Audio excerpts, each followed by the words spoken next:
وہ جو گھر میں ایک فرد صاحب نصاب ہے وہ قربانی دیتا ہے تو سارے گھر والوں کو ثواب ملتا ہے۔ ہاں، وہ وڈیرے بابے جن کے پاس پیسے نہیں ہیں وہ ضد نہ کریں کہ میری طرف سے قربانی دیں، قربانی جو صاحب نصاب ہے اسی پہ برس، تو وہ آپ اپنی طرف سے قربانی جو ہے وہ ضرور کریں۔ جو بھی صاحب نصاب آدمی ہے 52.5 تولے چاندی، اس کے برابر آپ کے پاس سونا ہو، چاندی ہو، پیسے موجود ہوں، وہ مرد ہو یا عورت ہو، یہ نہیں ہے کہ بی بی 10 تولے سونا لے کے بیٹھی ہے تاکہ قربانی میں نہیں کرنی۔ ہاں، اگر کوئی عورت صاحب نصاب ہے تو اس پہ قربانی علیحدہ واجب۔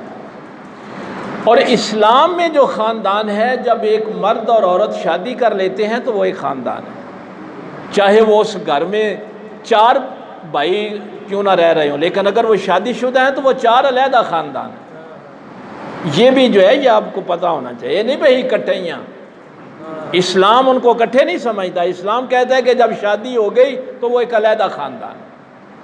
بڑھیا جو بات ہے کہ ان قربانی کے دنوں میں اللہ تعالیٰ کو اس سے سوا اور کوئی نیکی پسند ہے ہی نہیں۔